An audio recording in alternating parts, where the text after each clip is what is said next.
Muy bien. Entonces vamos a continuar con la clase, jóvenes. Voy a compartirles la presentación.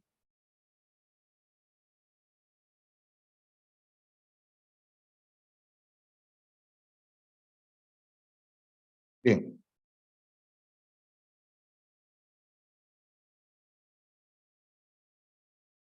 Yo les decía de que existe una prohibición para el patrono de tomar cualquier represalia contra los trabajadores, ya sea con el uso de impedirles parcial o totalmente el ejercicio de los derechos que le otorga la Constitución, el Código de Trabajo y los reglamentos y leyes de trabajo y previsión social, o con motivo de haberlos ejercido o intentado ejercerlos.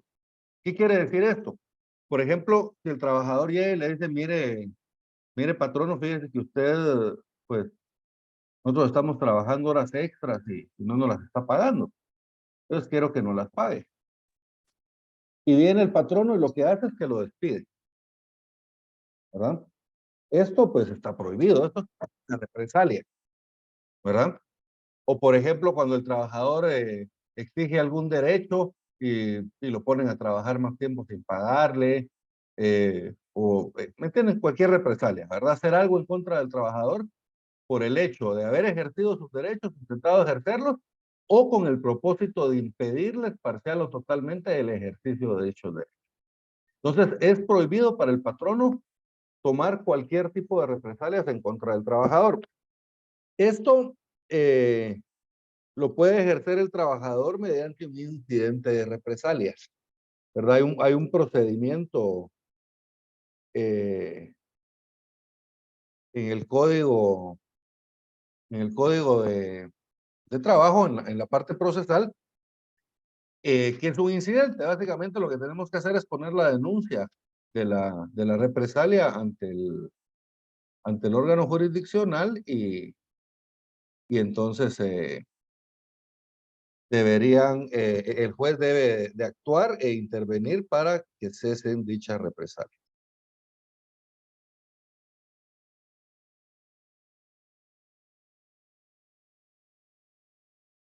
Esto está...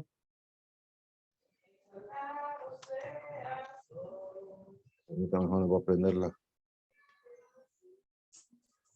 luz porque ahora no miro nada yo. Dame un segundo, por favor.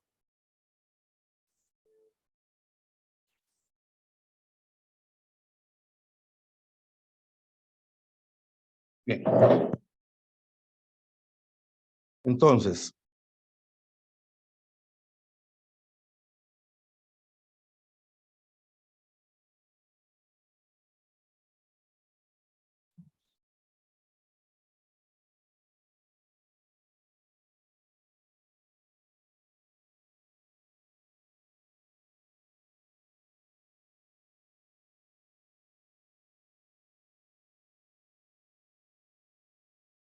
bien.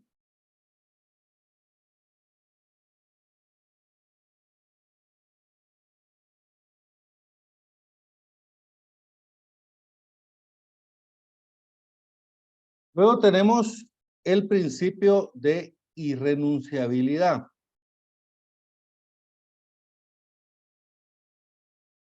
Este lo tenemos reflejado en el artículo 14.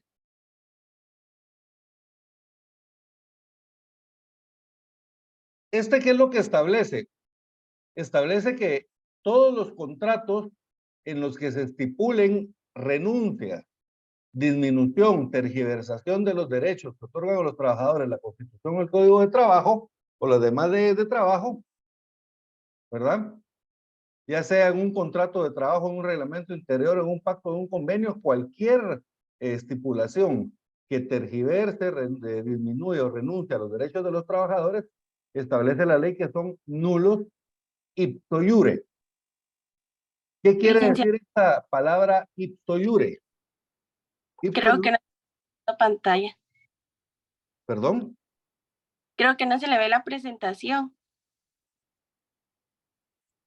Permítame.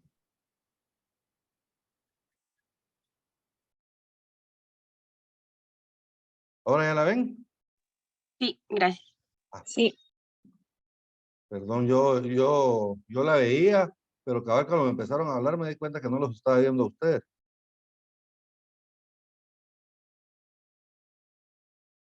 Muy bien, ahí estamos. Bien, establece que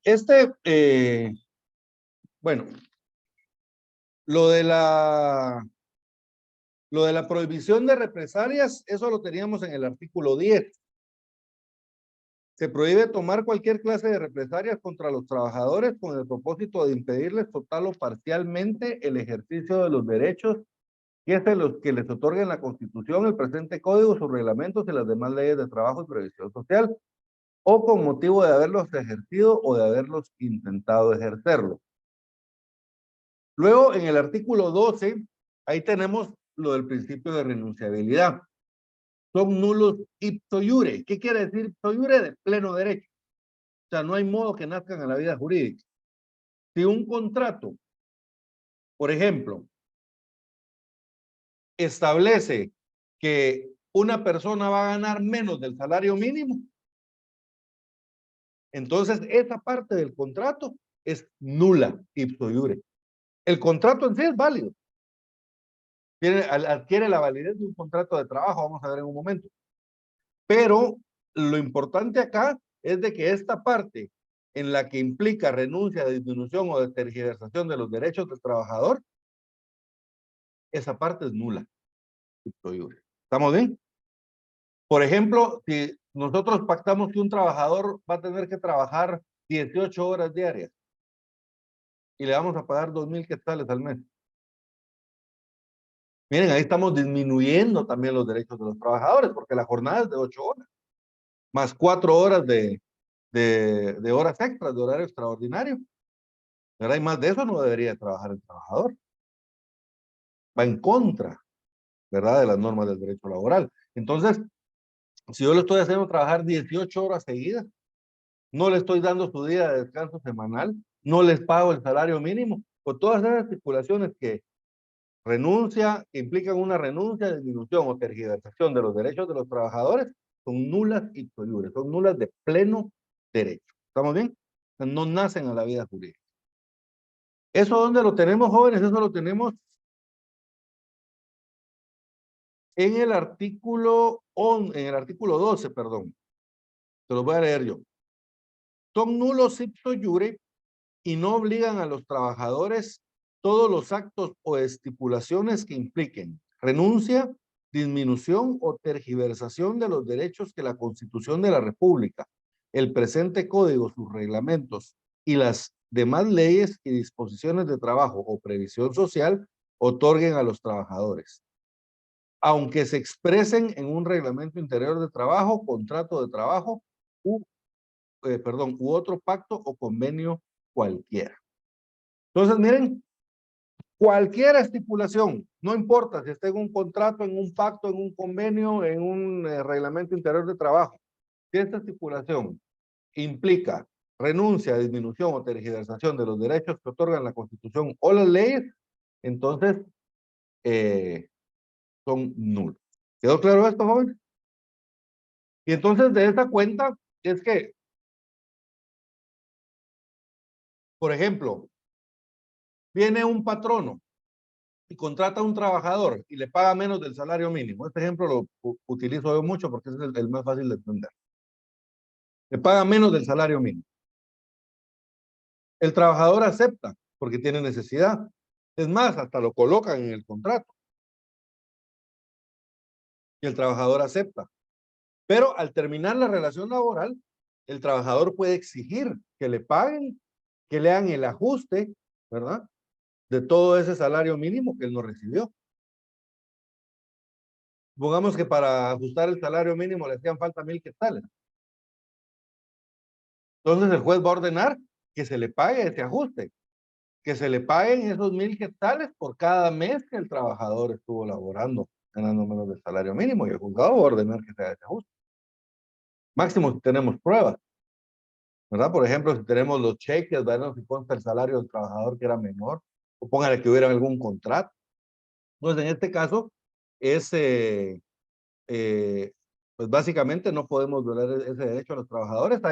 Por eso existen esas esa normativa mínima de trabajo, esas garantías mínimas que todo patrono debe de cumplir, ¿verdad? Entonces, no deberíamos de estar haciendo contratos o convenios o pactos de cualquier tipo que disminuyan, tergiversan o impliquen renuncia de los derechos de trabajo. ¿Estamos bien?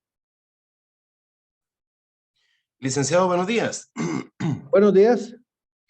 Casualmente, yo tuve la oportunidad de trabajar en una empresa donde se estuvo contratando a personal y sin prestaciones, solamente se les tenía su salario, el base, lo que manda la ley, y que era el mínimo, y en lugar de comisiones, se les pagaba bonificaciones. Entonces, entiendo ahorita porque también vivimos la situación de que pues cuando despedimos a una de las personas que estaba bajo este tipo de contratación, sí fue al Ministerio de Trabajo y pues obviamente se le tuvo que pagar como se debía. Entonces me decían los jefes, vos ya no despidamos gente así, pero incluso hasta desesperémoslos para que se vayan, pero o amenacémoslos con la chamarra del muerto, diciéndoles que ya no iban a poder conseguir trabajo en ningún otro lugar. Pero entendiendo y conociendo estas partes del código de trabajo, pues definitivamente uno va poniendo los pies sobre la tierra y diciendo, bueno, definitivamente por desconocimiento muchas veces se cae en este tipo de acciones y por desconocimiento también las personas no pelean sus derechos. Obviamente, pues, ¿quién se va a sentar a ver todo esto? Y en la actualidad hay muchas empresas que están tomando este modelo, solo de contratar sin ningún tipo de prestaciones. Y dicen es facturación, es por servicios contratados. O sea, ahí renunció uno al IX y a todo eso. Entonces, eh, es una pena porque, digamos, le afecta al trabajador porque al final de cuentas no recibe los beneficios como tal, porque para eso se trabaja, para tener pues igual algún tipo de beneficio. De igual manera, esto hace que el IX también, pues a pesar de, deje de percibir esos ingresos tan importantes para pues prestar los servicios básicos que brinda. Sí, sí, la verdad es que sí son formas en que van como evitando esquivar, digamos, las leyes laborales, pero al final, si los trabajadores las exigen eh, en, en los juzgados, pues los juzgados las van a otorgar a favor de los trabajadores. ¿Se dan cuenta ustedes? Las protecciones, pues ahí están. Pero sí siempre hay formas en que van buscando eh, de esquivar, digamos, estas normas, ¿verdad? Bien, la protección al trabajador guatemalteco. Esta es una protección que está contenida en el artículo 13 del Código de Trabajo. Básicamente, ¿qué es lo que establece esta protección? Establece que los patronos deben contratar por lo menos el 90% de trabajadores guatemaltecos. Ahora, las empresas guatemaltecas deberían de tener por lo menos el 90% de trabajadores guatemaltecos. ¿Pueden tener extranjeros? Sí, 10%. Y el 85% del total de salarios que se deben de ser pagados a los trabajadores guatemaltecos. El 15% a los trabajadores extranjeros. ¿Verdad? ¿Qué artículo dijo, Lick? Perdón. Sí. ¿Qué artículo dijo que estaba? Artículo 13. Va. Entonces, establece que estas excepciones, hay una excepción, ¿verdad? Estos dos porcentajes, tanto el del 90% como el del 85%, estos pueden variarse, ¿verdad? ¿Cuándo pueden hacerse? Bueno, primero, cuando así lo exijan evidentes razones de protección o fomento a la economía nacional, o por falta de técnicos o trabajadores guatemaltecos para determinada actividad. Entonces, por ejemplo, les voy a poner un ejemplo. Aquí en Guatemala van a poner una fábrica de teléfonos celulares. Pero aquí no tenemos gente capacitada para poder realizar ese trabajo. Entonces, en este caso, podemos pedirle al organismo ejecutivo, mediante el Ministerio de Trabajo, que nos autorice para poder variar ese porcentaje. Entonces, por ejemplo, bajarlo de un 90 a un 80%, ¿verdad? Y poder traer más trabajadores calificados del extranjero, ¿verdad? Entonces, en este caso, se pueden disminuir esas proporciones hasta en un 10% cada una, o sea, la de los contratos quedaría en 80%, el 80% de los contratos tiene que ser para trabajadores guatemaltecos y el 75% de los salarios deben de ser para los trabajadores guatemaltecos. Esto tiene que ser con autorización del Ministerio, del Organismo Ejecutivo, mediante el Ministerio de Trabajo y Previsión Social, mediante un acuerdo razonado, y este va a tener una duración máxima de 5 años.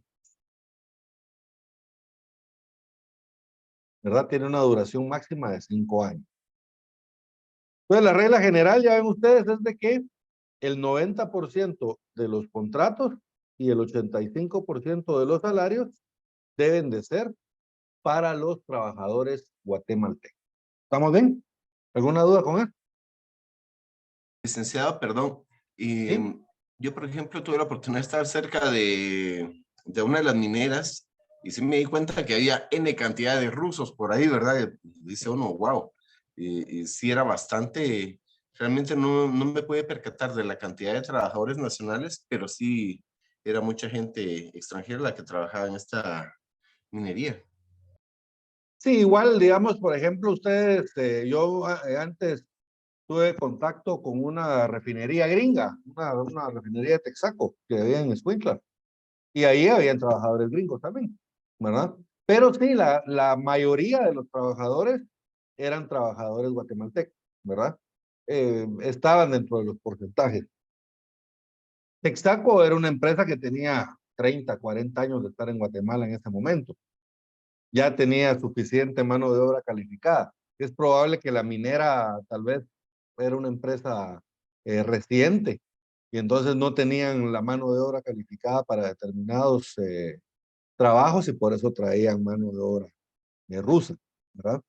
Entonces, pero para eso tienen que tener una autorización del Ministerio de Trabajo y Previsión Social, ¿verdad?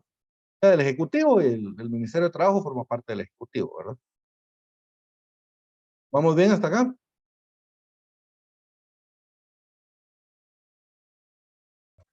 Sí, licenciado, muy amable. Sí. Muy bien.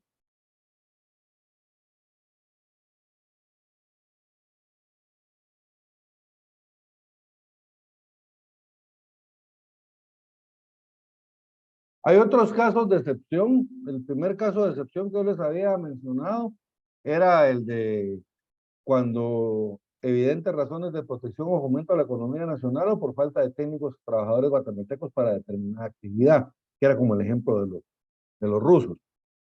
El segundo caso es cuando ocurran casos de inmigración controlada o autorizada por el organismo ejecutivo, que ingrese al país a trabajar para desarrollar colonias agrícolas o ganaderas, instituciones de asistencia social o de carácter cultural cuando se trate de centroamericanos de origen. Aquí tengo una, aquí es C, jóvenes, SE. Por alguna razón puse SD, se me fue, perdón.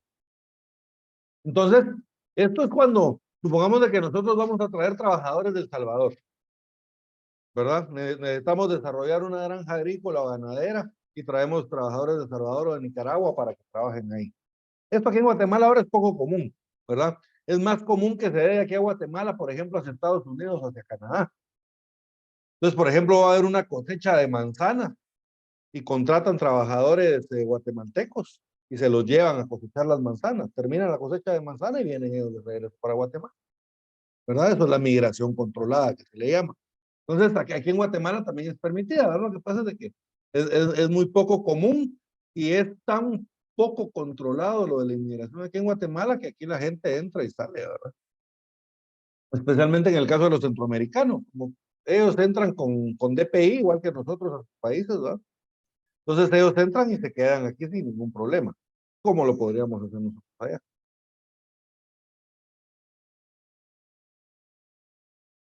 Y aquí al final hay una excepción, jóvenes.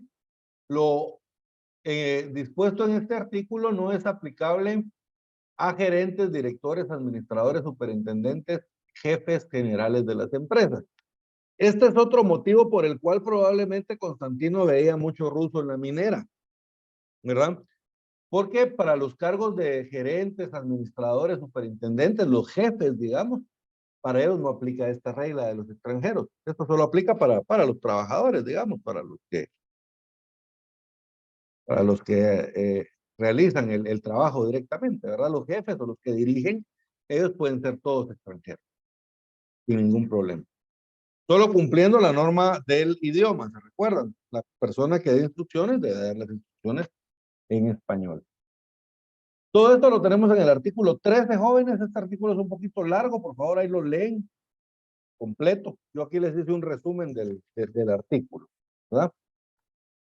Entonces se prohíbe a los patronos emplear menos del 90% de trabajadores guatemaltecos y pagar a estos menos del total del 85% del total de los salarios que devengan en sus respectivas empresas, salvo lo que sobre en particular establezcan las leyes.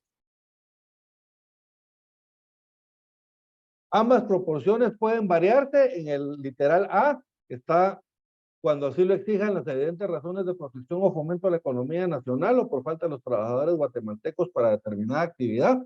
En este caso se pueden variar hasta en un 10% ambas proporciones. Y en el literal B está el caso de la inmigración controlada, ¿verdad? Autorizada por el organismo ejecutivo que ingrese al país a trabajar en el desarrollo de colonias agrícolas o ganaderas o instituciones de asistencia social. Estas instituciones de asistencia social es, por ejemplo, cuando vienen fundaciones gringas o europeas a realizar jornadas médicas, por ejemplo. Entonces ellos vienen a estar 3, 4 meses aquí en Guatemala, vienen a trabajar aquí en Guatemala, incluso en algunos casos hasta cobran mal, pero lo que cobran es módico. Entonces, pero ellos vienen a trabajar aquí a Guatemala, vienen un grupo de 40 gringos, todos son gringos. Entonces, en este caso lo permite porque ellos vienen a realizar asistencia social, ¿verdad? A mi amiga, por ejemplo, ella estaba mala de la vesícula, la operaron con láser, ¿verdad? Ahí en el hospital Roosevelt, ahí les adaptaron un ala del hospital para que ahí estuvieran los cirujanos gringos y ahí un montón de gente y ahí operaron un montón de gente, ¿verdad? Eran puras operaciones programadas. Entonces, bueno, pero el caso es de que no les estaban cobrando, digamos, una cantidad muy alta, era una cuestión simbólica, nada más lo que le están cobrando, pero sí le están cobrando. Entonces, el caso es de que ellos estaban autorizados por el Ejecutivo también para venir a prestar asistencia social aquí a Guatemala. O de carácter cultural, ¿verdad? Digamos, hay gente que viene, por darle, miren, es muy común, en Escuintla había muchos cubanos que venían, por ejemplo, ellos eran maestros de karate, maestros de boxeo, que venían a la federación. Entonces, estaban autorizados porque ellos venían a una actividad cultural o deportiva, ¿verdad? Maestros de ballet, maestros de teatro, etcétera, también se puede. Y en el caso de centroamericanos de origen, que es lo que les decía, ¿verdad? Porque los centroamericanos de origen, ¿se acuerdan? Según la Constitución Política de la República, ellos son guatemaltecos. Entonces, los hermanos costarricenses, salvadoreños, nicaragüenses, hondureños, ellos vienen a Guatemala y una vez ellos adquieran domicilio en Guatemala, adquieran la nacionalidad guatemalteca, digamos, ellos se les considera guatemaltecos de origen, como ustedes o como yo, ¿verdad? Como que si hubieran nacido aquí en Guatemala. ¿Estamos bien?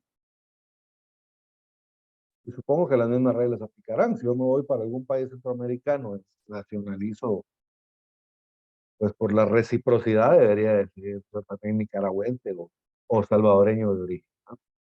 Pero el caso es de que aquí sí les damos nosotros ese derecho a los centroamericanos. Y al final, en el último párrafo, lo que les decía de que no es aplicable lo dispuesto en este artículo para los gerentes, directores, jefes generales. Entonces, por eso es probablemente que miraba mucho rojo, porque probablemente eran los jefes, los gerentes de la empresa, ¿no? Entonces, para ellos no aplica esa regla. Bien. Telefónica. Y sí o sí, los gerentes generales y los altos mandos tenían que ser españoles, no podían ser guatemaltecos. Sí, pues. Y así. Bueno, Sí, en fue toda Telefónica, la dice. gestión. Ajá, en Telefónica. Sí, pues. Sí, y digamos, en este caso sí se puede, porque como son gerentes, jefes, etcétera, altos mandos, como usted dice, entonces sí es permitido que ellos sean extranjeros, ¿verdad? Que sean ejercidos incluso todos los cargos por extranjeros. Bien. Luego, ya se dieron cuenta que nosotros aquí hasta el momento vamos casi que en orden. Casi en orden con los artículos. En el artículo 14 tenemos nosotros reflejados los principios de imperatividad y necesariedad. ¿Se acuerdan que los vimos los principios filosóficos en la primera clase? Hace un ratito en el artículo 12 veíamos el principio de irrenunciabilidad, donde decía son nulas ipso iure todas las disposiciones que impliquen una renuncia, disminución o tergiversación de los derechos que otorga el Código de la Constitución de los Trabajadores. Miren, eso es irrenunciabilidad. ¿Va? El trabajador no puede renunciar, porque si renuncia, igual esa renuncia tiene nula. ¿Verdad? Entonces, en este artículo que vamos a ver a continuación, en el artículo 14, ahí tenemos reflejados nosotros los principios de imperatividad y necesariedad.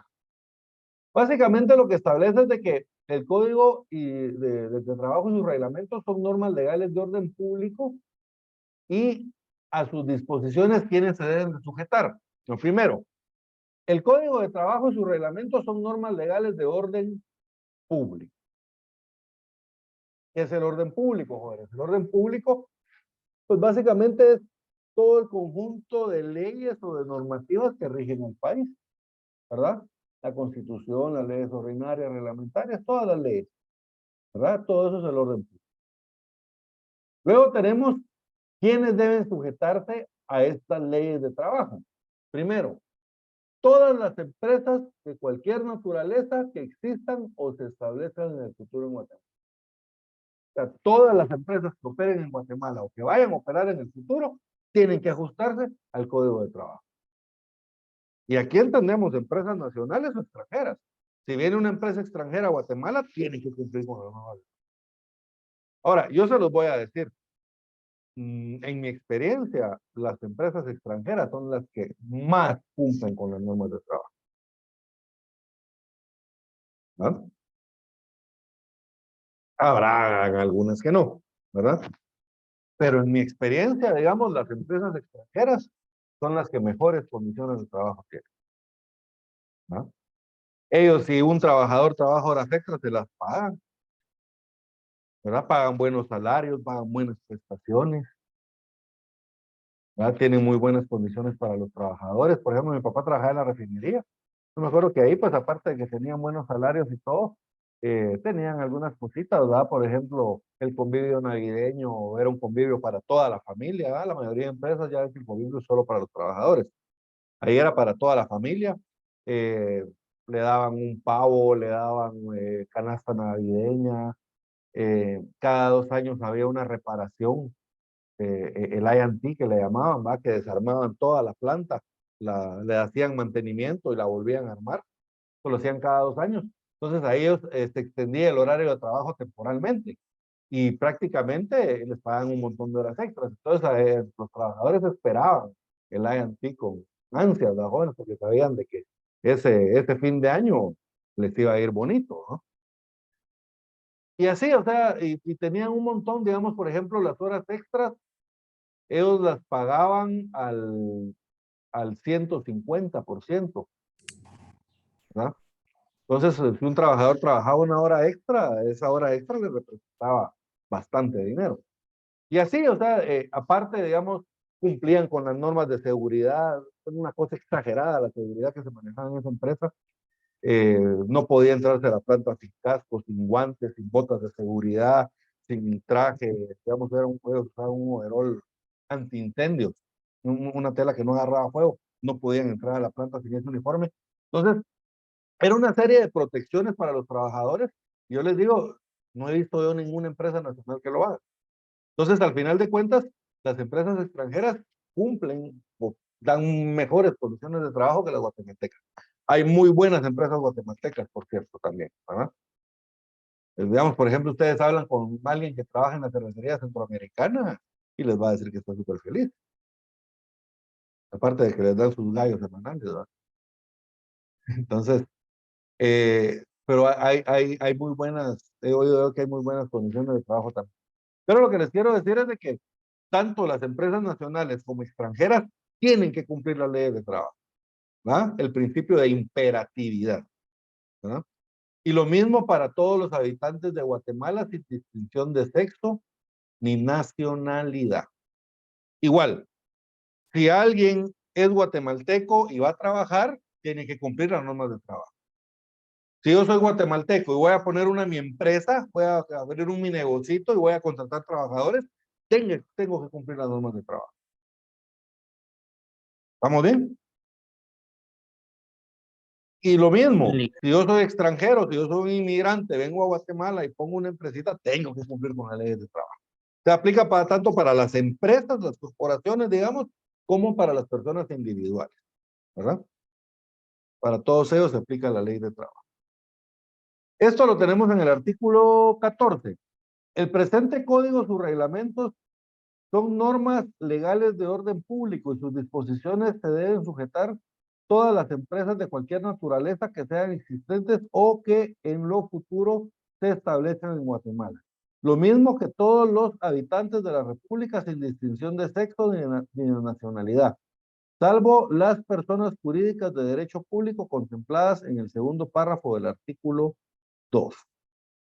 Igualmente deben aplicarse las disposiciones protectoras del trabajador que contiene este código al caso de nacionales que sean contratados en el país para prestar servicios en el extranjero.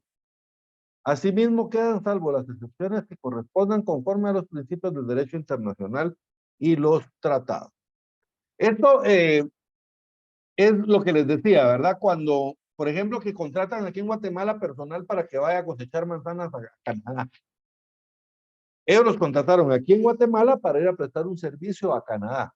Entonces, en este caso, la empresa canadiense que los contrata tiene que cumplir con las normas laborales guatemaltecas. Aunque les voy a decir, en la mayoría de los casos, esas normas se superan, ¿verdad? Por las leyes de Estados Unidos o de Canadá en cada caso. ¿Estamos bien? Prohibición de discriminación. Solo denme un segundito.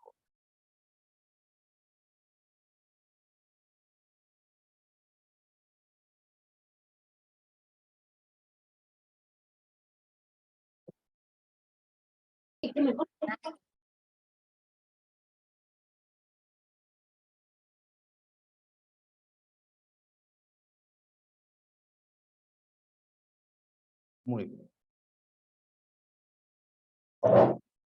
Luego, ya vamos llegando a las últimas prohibiciones de estas disposiciones generales, que es la prohibición de discriminación. Aquí en Guatemala, jóvenes, está prohibida la discriminación. Así, está prohibida la discriminación por motivos de raza, religión, credos políticos, situación económica. ¿Verdad? Está prohibido. Así de sencillo. Entonces, a mí no me pueden discriminar por ser negrito, no me pueden discriminar por ser canchito, no me pueden discriminar por ser mujer, no me pueden discriminar por ser hombre, no me pueden discriminar porque soy pobre o porque soy rico, no me pueden discriminar porque pertenezco a tal partido o porque pertenezco a otro. Entonces, básicamente aquí está prohibida cualquier tipo de discriminación en los establecimientos de asistencia social, educación, diversión o comercio que funcionen para el uso o beneficio de los trabajadores. Fíjense, pues, por ejemplo, el IRTRA es privado, pero no pueden discriminar a ningún trabajador. Si un trabajador es miembro del IRTRA, él puede entrar libremente. Lo mismo pasa con los centros de asistencia social o los centros de educación, por ejemplo, el IC o los establecimientos de educación público, por ejemplo.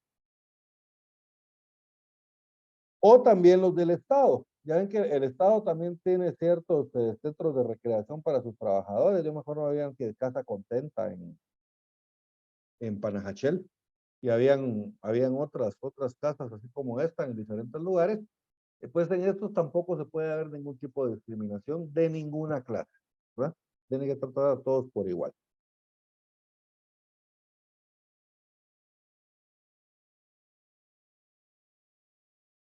integración de las normas de trabajo. ¿Qué es la integración de las normas de trabajo, Jorge? Bien, hay algunas cuestiones que no están reguladas en el código, ¿verdad? Entonces, cuando encontremos nosotros un caso que no está previsto en el Código de Trabajo, en sus reglamentos o en alguna otra ley de trabajo y previsión social, ¿cómo debemos de resolver estos asuntos?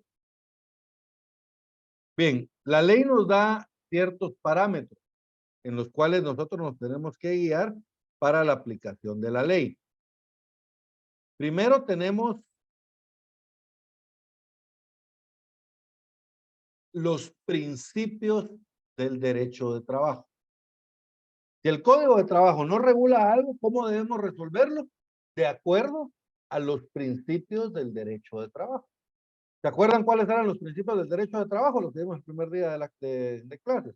Principio de tutelaridad, el de renunciabilidad, el de imperatividad, el de necesariedad, realista, objetivo, etcétera, ¿verdad? Todos esos 13 principios son los principios del derecho de trabajo y en base a esos debemos de aplicar entonces la norma.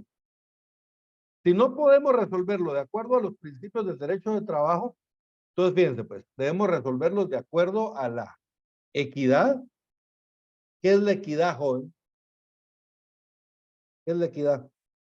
¿Alguien sabe? Igualdad. La igualdad, la equidad. Los mismos derechos que tiene aquel los tengo yo. La costumbre o el uso local. ¿Qué es la costumbre local o el uso local? Fíjense pues, la costumbre y el uso es muy parecido, la diferencia es bien sutil. Tanto la costumbre como el uso son prácticas reiteradas que se llevan a cabo en determinadas empresas. La diferencia es que en la costumbre, el patrono sabe de que no es su obligación, pero él lo hace.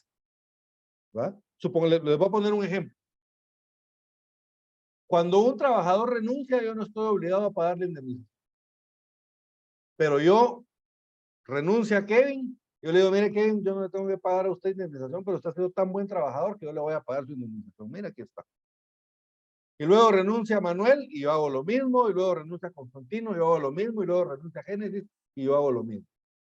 Entonces, miren, yo sé que no es mi obligación, pero yo lo hago. Entonces, ¿qué es lo que estoy creando ahí? Es una costumbre, es una práctica reiterada. El uso es parecido.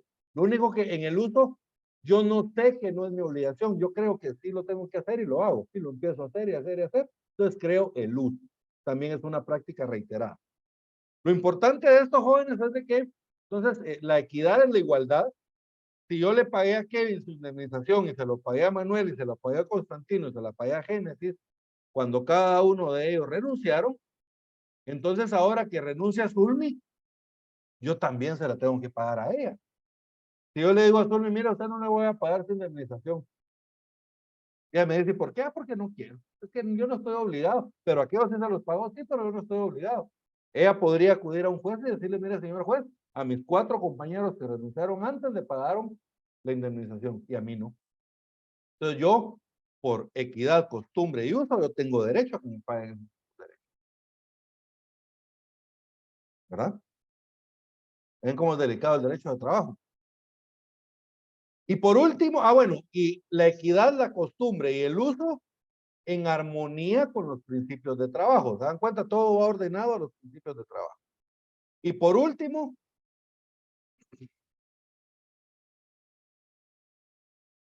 de acuerdo con los principios y leyes del derecho común. ¿Qué es el derecho común? El derecho civil. ¿Verdad? Entonces, si algo no lo regula el Código de Trabajo o sus leyes o reglamentos de trabajo, vamos a resolver primero de acuerdo a los principios del derecho de trabajo. Segundo, de acuerdo a la equidad, la costumbre y los usos locales en armonía con los principios de trabajo. Y por último, con los principios y leyes del derecho común o del derecho civil. ¿Estamos bien? Lo que pasa es de que el derecho civil es el derecho es como la base de todo el derecho a jóvenes, porque fue el primer derecho en existir, y del derecho civil se van desprendiendo todas las ramas del derecho. Entonces, cuando el derecho civil regula algo, alguna otra rama del derecho ya no lo regula, sino que ya da por hecho que ya está regulado en el Código Civil. Y por eso es que ustedes van a encontrar de que dentro de muchas ramas del derecho, supletoriamente vamos a aplicar siempre las normas civiles, ¿verdad? Bien. Entonces, así se integran las normas laborales. Primero, con los principios del derecho de trabajo, segundo, de acuerdo a la equidad, la costumbre de los usos locales en armonía con los principios del derecho de trabajo, y por último, de acuerdo a los principios y las leyes del derecho común, o sea, del derecho civil. Eso lo tenemos en el artículo 15. Por favor, Zulmi, ¿tiene su artículo 15 por ahí?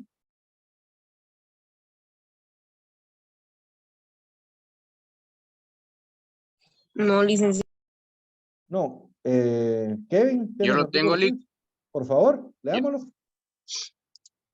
ahorita. Dice jerarquía normativa supletoria. Los casos no previstos por el código son reglamentos o por las demás leyes relativas al trabajo. Se deben resolver en primer término, de acuerdo con los principios del derecho del trabajo. En segundo lugar, de acuerdo con la equidad, la costumbre o el uso locales, en armonía con dichos principios. Y por último, de acuerdo con los principios de leyes del derecho común. Muy bien. Entonces, miren, ahí tenemos la forma en que deben de integrarse las leyes de trabajo. Luego tenemos qué ley prevalece. Si nosotros tenemos un conflicto entre una ley de trabajo y previsión social y cualquier otra ley de cualquier otro orden, digamos con una ley civil, con una ley mercantil, con una ley administrativa, prevalece la ley de trabajo y previsión social.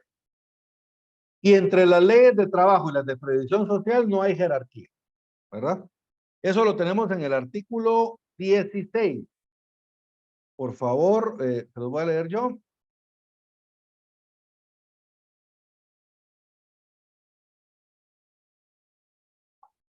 Ah, mira, aquí está.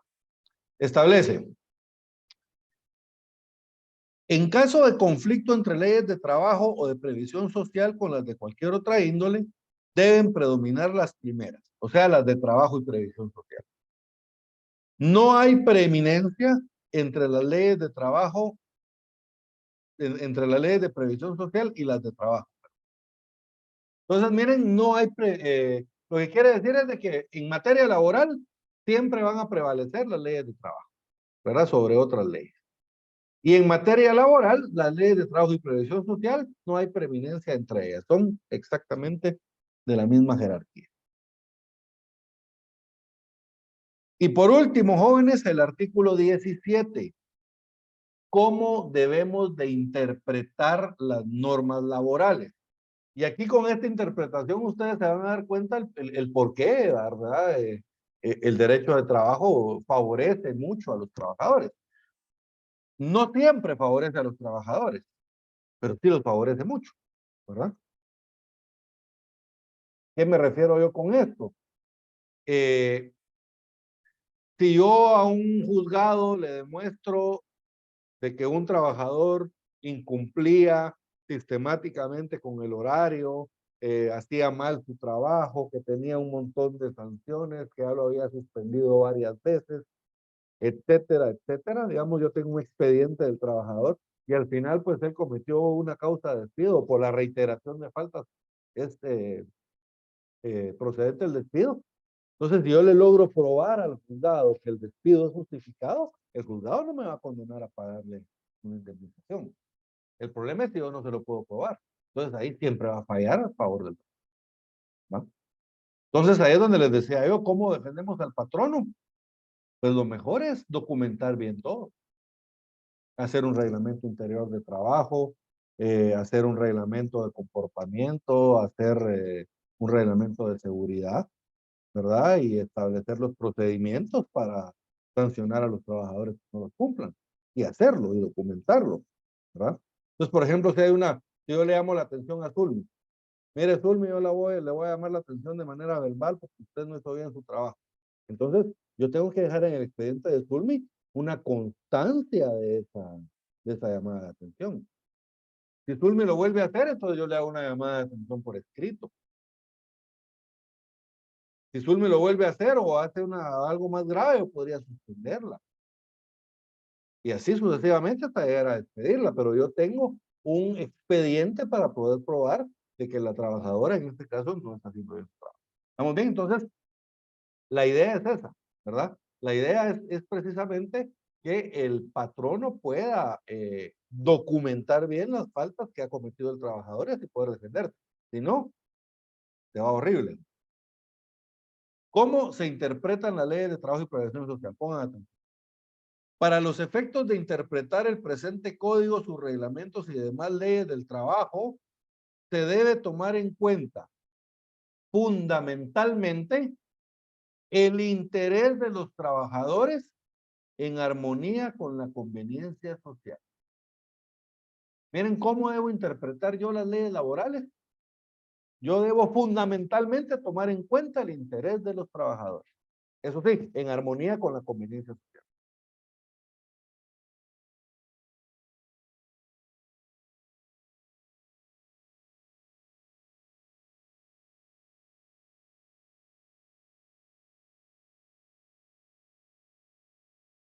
Muy bien. Con estos jóvenes nosotros estamos terminando lo que son las disposiciones generales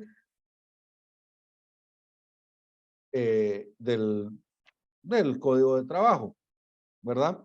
Estas disposiciones generales son de aplicación para toda la normativa de trabajo. O sea, esto que acabamos de ver se aplica para todo.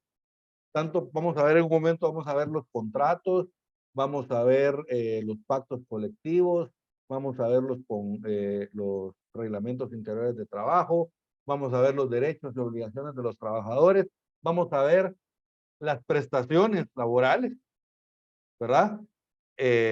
La jornada, el día de descanso semanal, los asuetos y días festivos, etcétera, ¿verdad? Salario mínimo, vacaciones, todo eso que vamos a ver, a todos se le aplican estas disposiciones generales que acabamos por eso se llaman disposiciones generales, porque son de aplicación general para todo el código.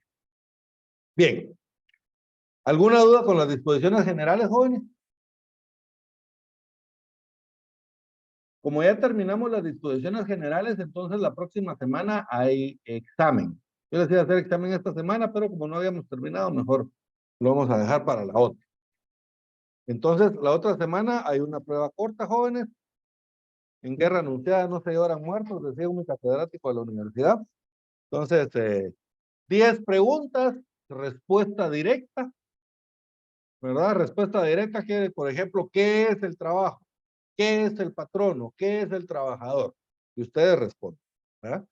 Vamos a utilizar los últimos 15 minutos de la clase para que puedan ustedes realizar el examen. El examen va a tener un valor de 10 puntos. Y al final vamos a hacer un promedio de todas las tareas y de todos los exámenes. Y eso va a darle los 10 puntos de tareas y exámenes de su zona para este primer examen parcial. ¿Estamos bien? Continuemos. Sí, Lick. Ahora platiquemos un poquito de la siguiente unidad, el siguiente título que vamos a ver es contratos y pactos de trabajo. ¿Qué vamos a ver en este capítulo, jóvenes? Aquí vamos a ver prácticamente los contratos, estos se dividen, contrato individual de trabajo y contratos colectivos de trabajo. El más común es el contrato individual de trabajo. Contratos colectivos se dan, pero yo no, en mi vida nunca he visto uno, pero sí hay, ¿verdad? Pero son muy poco comunes. Luego los pactos colectivos de condiciones de trabajo y por último el reglamento interior de trabajo. Entonces vamos a empezar nosotros a platicar un poquito sobre los contratos individuales de trabajo.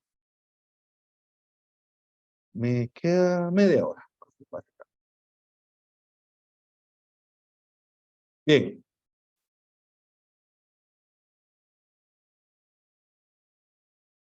Contrato individual de trabajo. ¿Qué es un contrato individual de trabajo? El contrato individual lo tenemos en el artículo 18. Yo quiero que ustedes le pongan mucha atención a este porque aquí tenemos nosotros la definición, pero también tenemos en la definición tenemos las características del contrato de trabajo.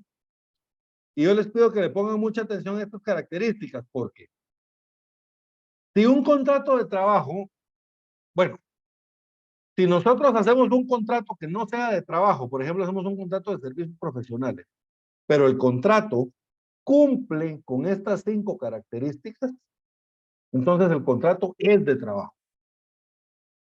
¿Estamos bien? Entonces, aunque nosotros lo queremos simular o le queremos dar la forma de un contrato de servicios profesionales o de un contrato temporal, o de, si cumple con estas características, es contrato de trabajo. Ahorita vamos a ver. Fíjense pues. El artículo 18 establece la definición de lo que es un contrato de trabajo. Una definición legal de contrato de trabajo. Establece contrato individual de trabajo, sea cual fuere su denominación. O sea, no importa la denominación que le pongamos contrato civil, contrato mercantil, contrato de servicios profesionales, contrato temporal, no importa la denominación.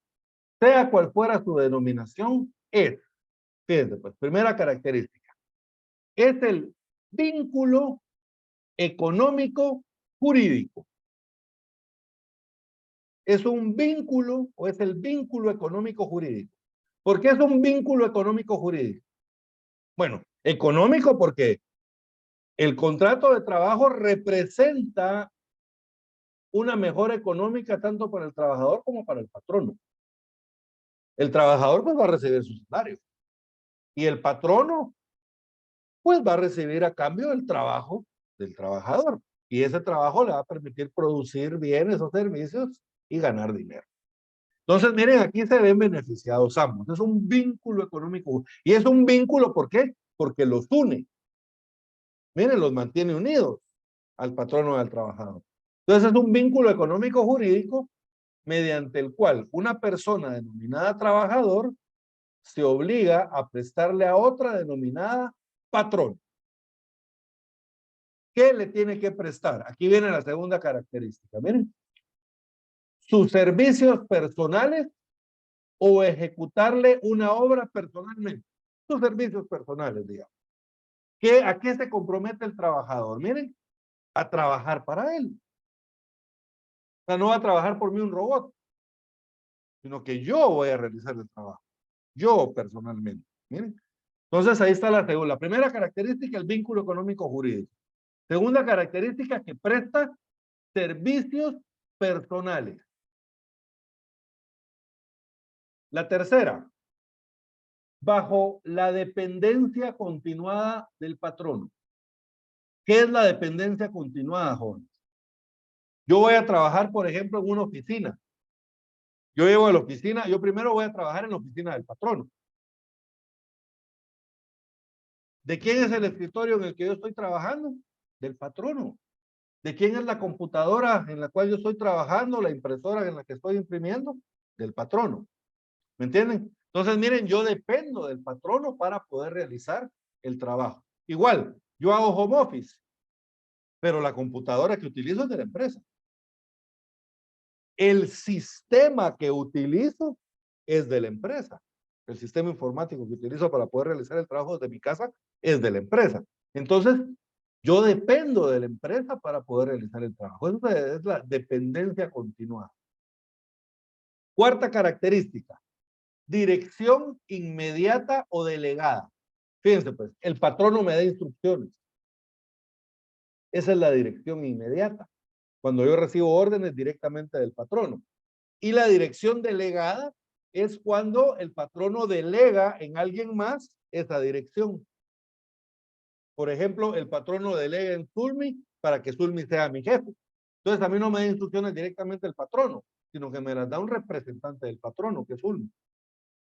¿Estamos bien? Entonces miren, es una dirección inmediata o delegada. La puede dirigir directamente el patrono o puede delegar esa dirección en otra persona. Vamos a ver más adelante, incluso en el propio trabajador. Supongamos de que mi jefe es un ingeniero, pero yo soy abogado. El ingeniero no sabe nada de derecho, así como yo no sé nada de ingeniería. Entonces puede ser que el ingeniero me diga, mire, Lick, yo no sé cómo hacer su trabajo, mire, yo dejo en usted la responsabilidad de hacerlo. Usted dirige. Entonces ahí la dirección la delego en mí, pero igual me están dirigiendo, ¿verdad? Entonces, dirección inmediata o delegada. Y por último, la última, una retribución de cualquier clase o forma. Le paga el trabajador. Lo que pasa es de que no le voy a poner salario, para que no piensen que es trabajo, mejor le voy a poner honorarios profesionales. Es una retribución de cualquier clase o forma, no importa el nombre que le pongamos, cuando el patrono le dé la retribución al trabajador, es contrato de trabajo. Entonces, miren, 5 características. Vínculo económico jurídico, que el trabajador se comprometa a prestarle al patrono sus servicios personales bajo la dependencia continuada del patrono, bajo la dirección inmediata o delegada del patrono y a cambio de una retribución económica. Si existen esas 5 características, el contrato es contrato de trabajo. ¿Estamos bien? ¿Alguna duda con esto, jóvenes? Vámonos al artículo 18. Establece contrato individual de trabajo. Sea cual fuere su denominación, es el vínculo económico jurídico mediante el que una persona, trabajador, queda obligada a prestar a otra, patrono, sus servicios personales o ejecutarle una obra personalmente bajo la dependencia continuada, dirección inmediata o delegada de esta última, a cambio de una retribución de cualquier clase o forma. ¿Estamos bien? Entonces, miren, si cumple esas 5 características, es contrato de trabajo. Y si yo les preguntara en el examen, por ejemplo, ¿qué es un contrato de trabajo?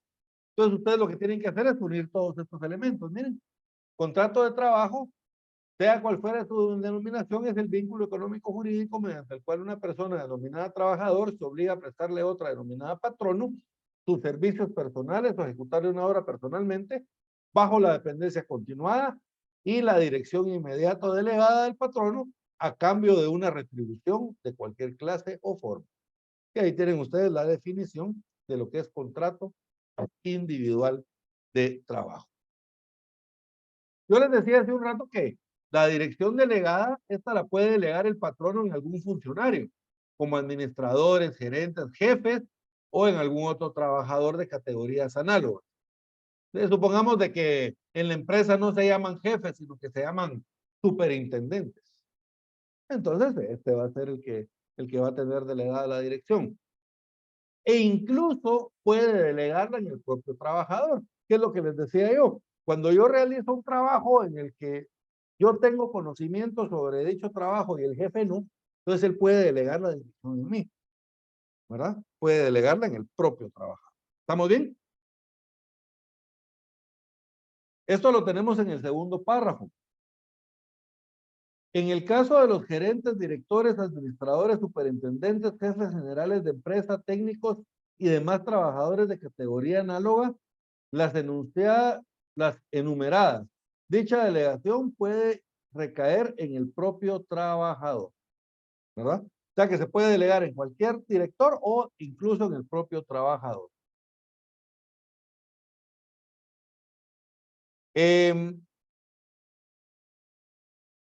La exclusividad. La exclusividad en sí no es una característica del contrato de trabajo. Pero cuando se pactó expresamente en el contrato, entonces sí es una característica del contrato de trabajo y yo no voy a poder realizarlo para otra persona, ¿verdad? Supongamos de que yo soy un experto en hacer pozos de petróleo y a mí viene Perenco y me contrata para que yo sea el abridor de pozos de petróleo de ellos. Yo no puedo venir y realizar esa misma actividad para otra empresa si yo pacté la exclusividad. Pero fíjense, pues, en principio eso no está prohibido. O sea, si yo soy mecánico y yo trabajo para una empresa, yo en mis tiempos libres puedo trabajar en mi propio taller o puedo trabajar para otra empresa. Eso no está prohibido. Pero si yo pacté la exclusividad, en el contrato pusimos una cláusula en la cual establecía que las funciones que yo voy a realizar las debo realizar de forma exclusiva para mi patrono, entonces en este caso, sí, la exclusividad es parte fundamental del contrato de trabajo. Es característica del contrato de trabajo. Se los voy a leer yo en el tercer párrafo. La exclusividad para la prestación de los servicios o ejecución de una obra no es característica esencial de los contratos de trabajo, salvo el caso de incompatibilidad entre dos o más relaciones laborales y solo puede exigirse cuando así se haya convenido expresamente en el acto de la celebración del contrato. ¿Quedó claro esto, jóvenes? La exclusividad.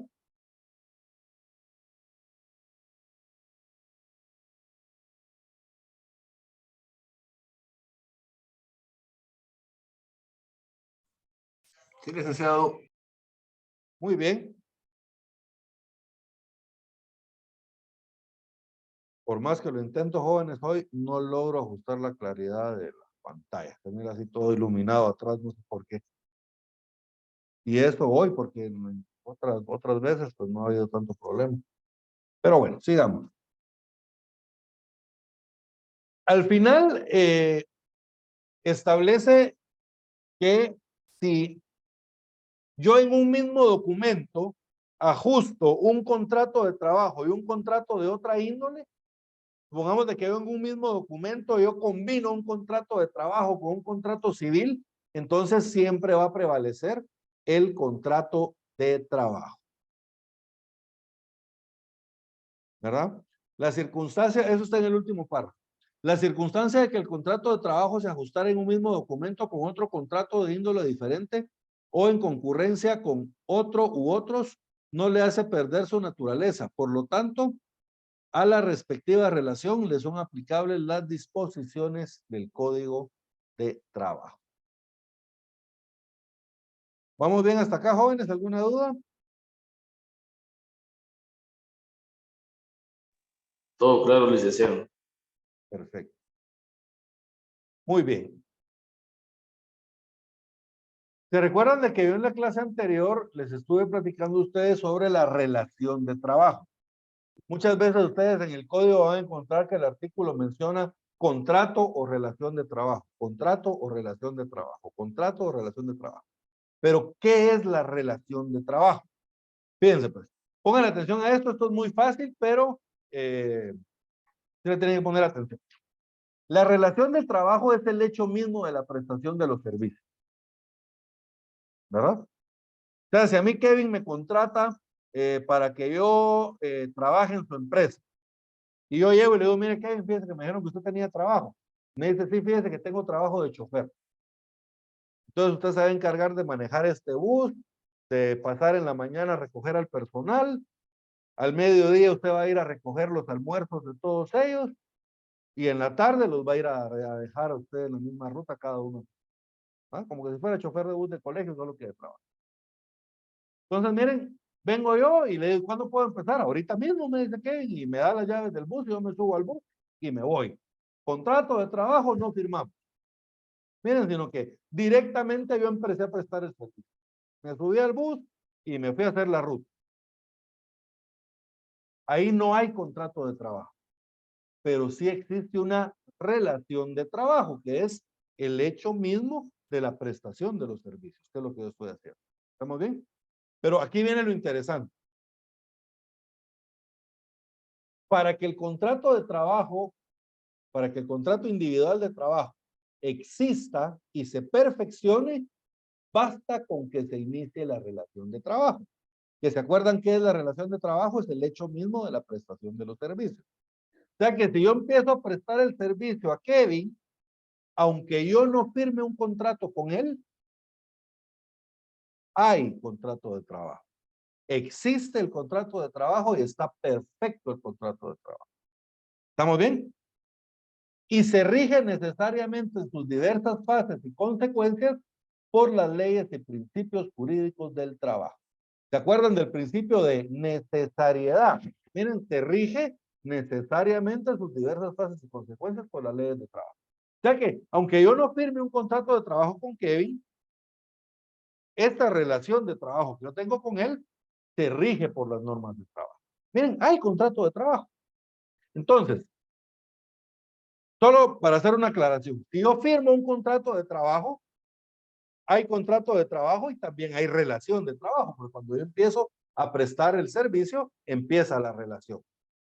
Si no hay contrato de trabajo y yo empiezo a prestar el servicio, hay relación de trabajo. Y para los efectos legales, es como que si hubiera contrato. O sea, se tiene por existente y perfecto el contrato de trabajo. ¿Estamos bien hasta acá, jóvenes? Entonces, por eso les decía yo, y vamos a ver más adelante, ¿cómo pruebo yo el contenido del contrato del trabajo? Con el propio contrato, no hay otra forma de probarlo. Entonces, lo mejor para el patrono es tener contrato de trabajo. ¿Ah? Es tener contrato de trabajo. Porque pues no tenerlo, pues al final lo obliga igual e incluso lo puede obligar a más cosas, porque si el trabajador argumenta algo, por ejemplo, él argumenta de que él no ganaba 5,000 quetzales, sino que él dice que ganaba 7,000, y yo no puedo probar que él no ganaba 7,000, ¿cómo lo probaría yo? Con el contrato. No, señor juez, mira, aquí está el contrato firmado en el cual dice que él tiene un salario de 5,000 quetzales. Y aparte, mira, aquí tengo yo los libros de salario donde dice que yo le pagaba a él 5,000 quetzales. Entonces, ahí aunque el trabajador diga que ganaba 7, 10 o 15, el juez ante las pruebas va a decir, no, el trabajador ganaba 5,000 quetzales, en base a eso le voy a hacer la interpretación. Pero si yo como patrono no logro probar cuánto ganaba el trabajador, entonces el juez va a presumir que lo que decía el trabajador es cierto y va a fallar a favor de él. ¿Estamos bien? Entonces, por eso es importante tener un contrato de trabajo. Entonces, ya vimos que para que el contrato de trabajo exista y se perfeccione, solamente es necesario que haya una relación de trabajo, que se inicie la relación de trabajo, que es el hecho mismo de la prestación de los servicios.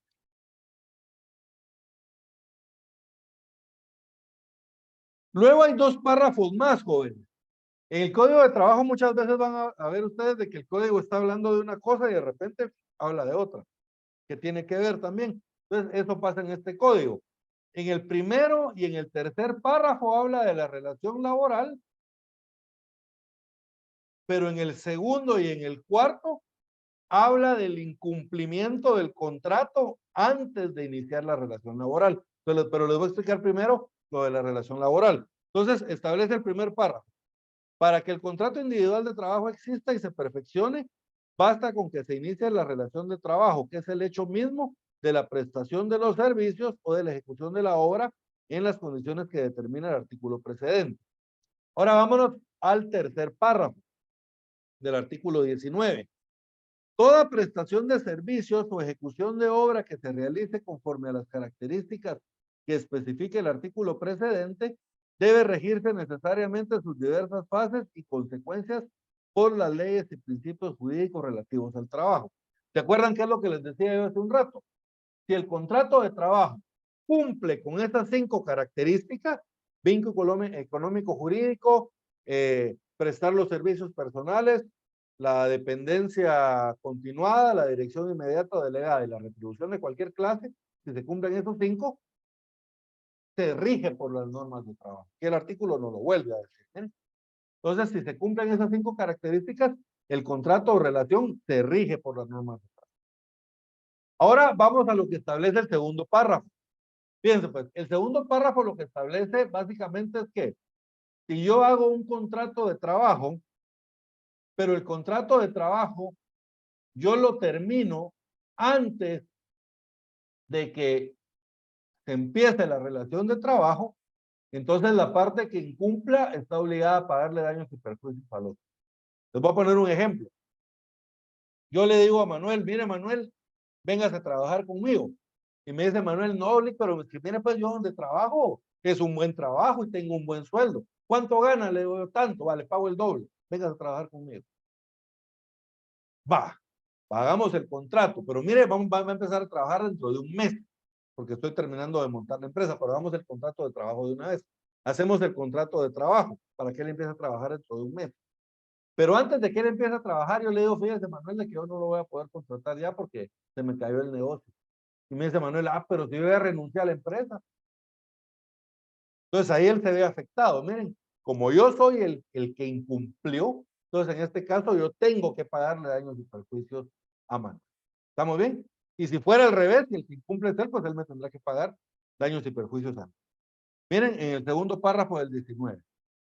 Siempre que se celebre un contrato individual de trabajo y alguna de las partes incumpla sus términos antes que se inicie la relación de trabajo, el caso se debe resolver de acuerdo con los principios civiles que obligan al que ha incumplido a pagar los daños y perjuicios que hayan causado a la otra parte. Pero el juicio respectivo es de competencia de los tribunales de trabajo y previsión social, lo que deberán aplicar sus propios principios. Es un juicio de daños y perjuicios de acuerdo al Código Civil. ¿Se acuerdan la aplicación supletoria? Este código no establece nada sobre los daños y perjuicios. ¿Dónde está regulado eso? En el derecho civil, ¿verdad? Entonces, por eso es que nos remite para allá. Entonces vamos a tener que hacer un juicio de daños y perjuicios del que está establecido en el Código Civil, pero no lo va a conocer un juzgado civil, sino que lo va a conocer un juzgado de trabajo y bajo los principios de trabajo. ¿Quedó claro eso?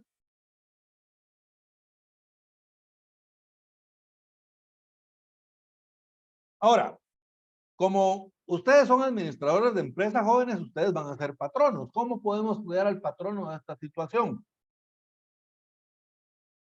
En el último párrafo hay una regla. Fíjense, pues establece. Es entendido que el patrono puede consentir que las leyes y principios de trabajo se apliquen desde la celebración del contrato individual de trabajo, aunque no se haya iniciado la relación de trabajo. ¿Qué quiere decir esto? ¿Se acuerdan que yo contraté a Manuel, pero íbamos a empezar a trabajar dentro de un mes? Pero yo coloco en el contrato que yo, el patrono, consiento que los derechos establecidos en el presente contrato se empiecen a aplicar desde el día de hoy. O sea que desde hoy, Manuel, aunque no esté trabajando para mí, él ya es mi trabajador y yo le voy a tener que pagar el salario. Entonces ustedes dirán, pues ya, pero voy a tener que pagar un mes de salario más, sí. Pero si pasa la situación que a mí se me cae el negocio, yo ya no lo puedo contratar, Manuel está en periodo de prueba, yo lo puedo despedir sin responsabilidad de mi parte. ¿Se dan cuenta? O sea, no todo es completamente a favor de los trabajadores. Sí deja ahí escondiditas algunas normas que en determinado momento pueden favorecer al patrono también. Que es en este caso, el patrono puede autorizar que el contrato empiece a correr y se empiece a aplicar desde el momento en que se suscribió. Y entonces el efecto es de que como el contrato ya empezó, si termina, pues tiene las reglas de la terminación normal de un contrato de trabajo y por lo tanto no ya lo van a poder demandar por los daños. ¿Quedó claro esto?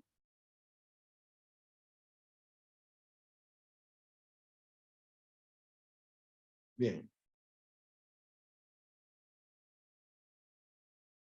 Efectos. Vamos a ver qué horas son antes de continuar. ¿Sí? No, ya no va a dar tiempo. Bien, jóvenes. En la siguiente clase vamos a continuar con los efectos del contrato de trabajo, artículo 20. Ahí me recuerdan, por favor, porque a mí a veces se me olvida. Entonces, efectos del contrato de trabajo, artículo 20. El examen, jóvenes, va a entrar hasta el artículo 17. Hasta el artículo 17. ¿verdad? Lo que vimos ya de los contratos, eso ya no va a entrar en el examen corto. Entonces, únicamente hasta el artículo 17. Desde lo que vimos en la primera clase hasta el artículo 17.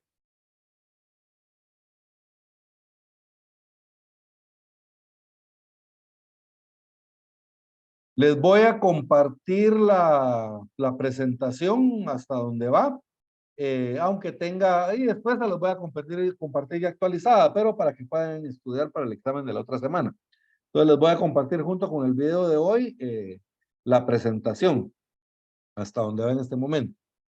¿Qué más? ¿Qué más? Bueno, eso, jóvenes. ¿Hay alguna duda? O sea, el tema a evaluar sería el último, la interpretación de las normas de trabajo y previsión social, ¿vale? Sí, ese sería el último tema. Desde Gracias. los principios del derecho de trabajo hasta acá, hasta el artículo 17. ¿Verdad? Muy bien, jóvenes, si no hay ninguna otra duda, vamos a dejar la clase el día de hoy hasta acá. Yo en un momento les voy a estar compartiendo el video de la clase y la presentación. Vean que todos los videos los publico en YouTube, entonces les mando el enlace para que ustedes los puedan ver ahí las veces que quieran para estudiar. Estoy pendiente todavía del tema de la asistencia, jóvenes, no me han mandado un link de asistencia. Afortunadamente, pues el mismo video pues me puede servir en determinado momento a mí para probar la asistencia de cada uno de ustedes, ¿verdad? Entonces, ahí no habría ningún problema. Bien, entonces, jóvenes, no habiendo nada más que hacer constar, vamos a terminar la clase el día de hoy acá. Los veo la próxima semana, clase normal al principio, en los últimos 15 minutos vamos a hacer el examen. El examen al momento de que iniciemos la clase yo lo voy a tener colgado en Classroom y así en el momento que yo les diga jóvenes inicia el examen, entonces ya ustedes van a Classroom, lo contestan y ahí mismo lo mandan. ¿Estamos bien? Entonces nos vemos la próxima semana, gracias. jóvenes, y que tengan una muy productiva semana y un feliz domingo. Se me cuidan mucho y saludos cordiales a todos. Licenciado, buen día. Gracias, Gracias, bueno. licenciado. Buen día. Licenciado, feliz día.